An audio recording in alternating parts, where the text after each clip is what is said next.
Hello, I'm Connor. I just want to talk about the Critical Drinkers video he made about the WB and Paramount merger. I have points written out where I go into detail about why his take kind of sucks. It's not a great take. I would call it a pussy take.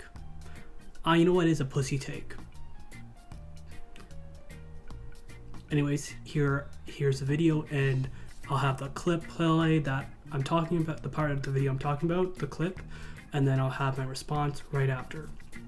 Anyways, thank you so much for watching, and let's go. Absorbed into the streaming giants. But then Paramount took a look at the situation and decided... Maybe so, sir. But not today. And promptly upped their bid to a frankly ludicrous $111 billion, at which point Netflix decided, yeah, fuck that bro, we're out. And just like that, Paramount had pulled victory from the jaws of defeat, seeing off Netflix in an exercise of raw financial power. I mean, if you waited a few days before, you made your video, you would have found out that people now consider Paramount a junk company because they bought this for way too much money. They bought WB for so much money. People are not didn't want to work with Paramount anymore, which, it doesn't look great for Paramount at this moment, but we don't know what's going to happen exactly. You should have waited though. We don't know. It's not looking good for Paramount. The way you also made your video to be like, oh, Paramount's the strong company that powered through. Paramount needed to buy WB. They needed to buy it. It wasn't a want. Netflix was a want. That's why Netflix didn't buy the company. They had a better offer. They were going to be a better deal for the people who work at WB. But Paramount said, hey, you know what? 10 billion. But yeah, it's weird how you word this party video be like it was a powerful move.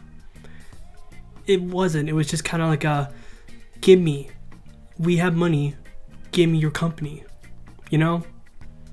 Anyways. Could use your help again. I'm buying Warner Brothers this time. I don't know if I can do this a second time, Dave. They have CNN. There's a big chunk of this video where it's him showing his audience how the deal went down. Probably not how it went down. He also talked about Trump a lot and how Trump doesn't like CNN. I don't think Trump was involved in this. I don't know if you noticed, but Trump is just an old man who is a talking piece for a party of people who, think that our Lord and Savior Jesus Christ is going to come back, which is why we have to bomb Iran. In here. Well, based on Ellison's previous work as a producer for Skydance, it's not difficult to see where his creative sensibilities lie. He's very much an action guy, with a heavy lean-in towards male-driven properties with traditional heroes, and how can I put this?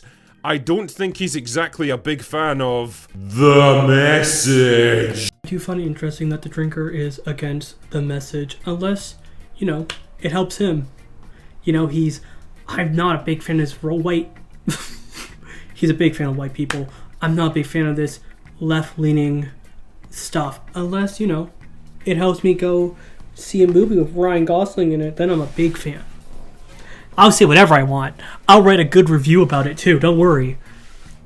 Again, where do you stand, dude? Don't be a pussy. Tell us how you feel about this merger. I think you like it, but also you implying that one producer who's in charge of it isn't a big fan of the message isn't true, because he directed other things. You had the movie Luck there. That's a children's movie. It's not for grown men. It also has a woman lead, and I don't think you're a big fan of that. Unless, they help you get into a little fun movie with Ryan Gosling, then you love everyone. In fact, considering Paramount Plus is rapidly turning into the Taylor Sheridan network, I think it's fair to say this guy sees Middle America for what it is, a potentially huge market that's been badly neglected in recent years, mostly by people who absolutely hate them. Bad take. You're implying that Middle America, because of this merger, this monopolization, this is a good thing for middle America? It's probably not. You should be against monopolies.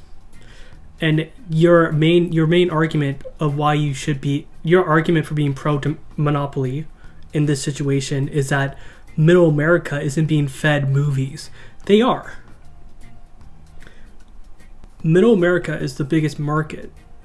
Like, people make movies for middle America, you know? It's like middle America and China, two huge markets.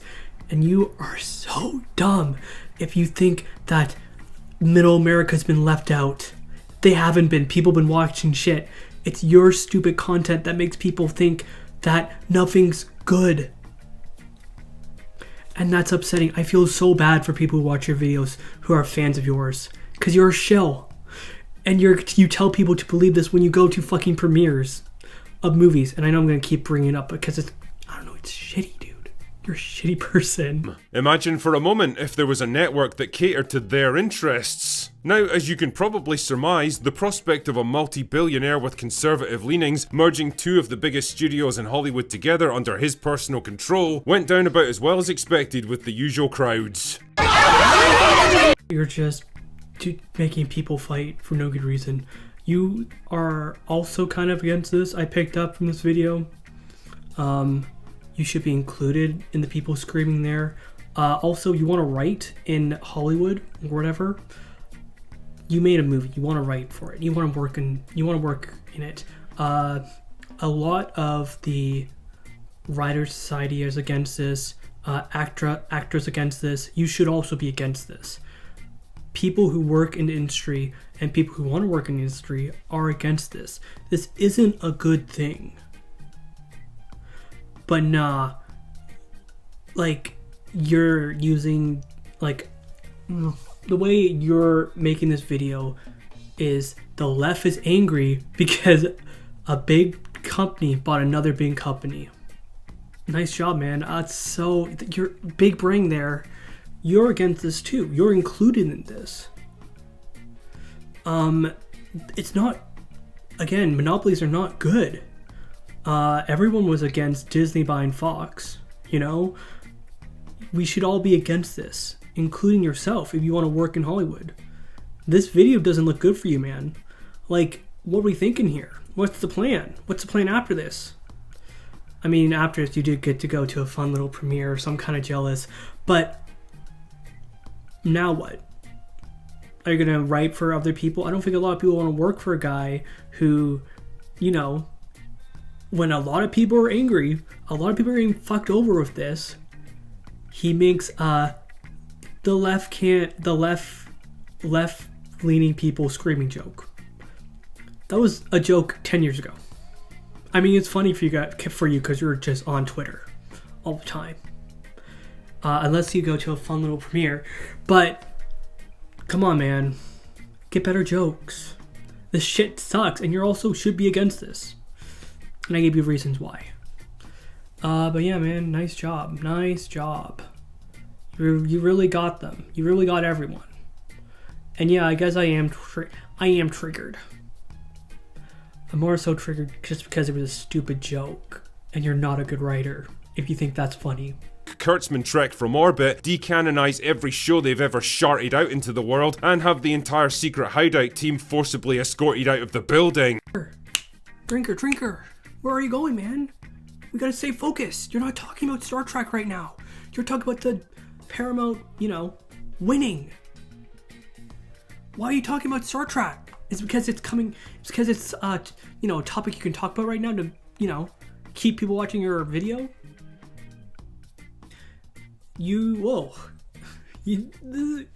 This has nothing to do with Paramount buying WB. You should have, I would make the argument if you found a show that was woke and you wanted to get canceled, you can say, well, at least now Paramount can cancel this woke show. And I wouldn't make this part of the video because I'm like, that's a take, I guess. Shit one. But yeah. Oh, wait, you do that with Superman. Shit take, dude. And I know you're jealous of James Gunn because you wrote a movie where you had to, be rude to a rude to your only female actor and say, oh, it's her fault that the movie sucked. Yeah, be rude to your actors too. I hope you get no more jobs writing or making a movie, because that's fucking rude. You just need to stay focused. Holy, jump around, dude. Yeah, the Paramount owns Star Trek, but they made the show happen. And it's probably going to end. It's fine, though. That's fine. Okay? Because you and your, fun little group of gooners are going to be like, no more Star Trek. We won! Yeah! And then, Star Trek will just not be anything. Because you don't let other people get a chance to watch your show. Because you got bullied, and now you want to bully people who enjoy a show that you don't enjoy. I'd be lying if I said I was disappointed they weren't going to fall under Netflix's control. I mean, Jesus, could you even begin to imagine what a Netflix adaptation of Lord of the Rings would look like? What a funny joke. What a funny joke. You're a little comedian, man. Ho ho. They're gonna make my Lord of the Rings characters black. Ah! Okay. And that's your argument? That's why you're happy that Netflix didn't buy Warner Brothers, because they're making Lord of the Rings characters black? We don't know. Well, maybe you wouldn't be so against it if, Netflix invited you to Lord of the Rings, but now they're all black. Maybe you wouldn't write a good review about it. But I guess we'll never know, because Paramount bought WB and not, Netflix. Also, if they ever did a Lord of the Rings, they need to make it animated. So I don't know, maybe you should have went there first, instead of going to ChatGPT and said, blackface everyone. Anyways, great take, Drinker. You're so funny. That's probably why you got invited to the... That being said, I'm not going to pretend that this is an ideal outcome by any stretch, and I don't particularly love the idea of independent studios merging together into homogenous mega corporations, because let's be honest, it's bad for competition and bad for creativity. Everyone, he gave us his opinion. We just gotta make it for a lot of bad jokes. Almost as bad as the joke I've been doing all video. Almost. But we finally made it to the end. He gave us his opinion. He's not a fan of monopolies. Bare minimum. He gotta keep that job in Hollywood because he wants to keep getting invited to fun little movie premieres, including Project Hail Mary, starring Ryan Gosling. But, on the other hand, if ever there was a definitive signal that the age of identity politics and the message has come to an end in Hollywood, I think this just might be it. The great experiment that's decimated pop culture for the past decade is well and truly over. Good fucking riddance. The only question now is, when can the age of rebuilding begin? Yeah, guys, I got triggered. I'm a snowflake. He really got me with this video, This probably... It's... The thing about people in Hollywood is that a lot of them are woke. Not a few of them, they care about people. They want to make art. They're artists, and most artists are, kind of based. Nothing wrong with that. But I mean, you think there's something wrong with that. Unless they invite you to Project Hail Mary starring Ryan Gosling and a few other people. So, your video sucked. I mean, you gave us an opinion. It was a shit opinion, though. You're happy this is happening because it'll be the end of woke Hollywood. It won't. It won't be. You do this all the time. You talk about this stuff all the time, and you've been doing it for 10 years. You think it's going away? A few things are going to happen, People will find a way. There might be a lot of creatives might come together, make their own film studio, and make movies. We have A24. We have Apple TV. People will keep making art that will upset people like you. Unless you get invited to Project Hail Mary starring Ryan Gosling and a few other people. Now, get fucked. That was a pussy take. Come on your video and say, I'm against this or I'm for it. Your video looks like it's a pussy take, dude. I'm gonna put one toe in, one toe out. Give us a fucking answer, you little pussy. Come on. The fuck? Yeah. I feel bad for people who watch your content. And if people, like, you generally make people think there's nothing good on. Like, people think like that because of videos like yours and your friends. And it's a pussy thing to do. You're lying to people because you got them watching you. And yeah, is there stuff that's a little too woke for me? Yeah. I'm not gonna make a video about it. I'm just gonna be like, I don't like it. Or if it's not woke, it's just bad. I didn't like it that much. It's not it's just bad writing. People are trying to execute something and it didn't fucking work. You know? But you gotta keep making stuff. You know? You're just a fucking grifter, dude. You suck. You got invited to a premiere. You're gonna talk good. You're gonna talk well about it. You're gonna be excited about it, even though I'm pretty sure shit has something to do with global warming. Is it not part of your message? You're not against that or some shit? I haven't watched Project Camera. I want to watch it in theaters before I kind of want to go into it blind. I want to read the book, but I haven't read it. Maybe one day, maybe I should have talked about it more on my YouTube channel so I can invite it to the official Project Camera premiere, just like you, drinker. And I probably would also be a pussy and not say I liked it or hate it. And also, your fans are sad. They need support, and not a lot of people are giving it to them. I talked to a guy who wanted my country to be annexed, and I'm like, are you okay? The guy told me I need to retire. He told me he's still working at 60, and I told him, I wish you to retire. Guess what, motherfucker? He subscribed to me. Yeah, because I care about people. And I don't do pussy takes. Anyways, that's it. Take care. Bye-bye. Also, subscribe to this channel and subscribe to my other channel. Drink or get fucked.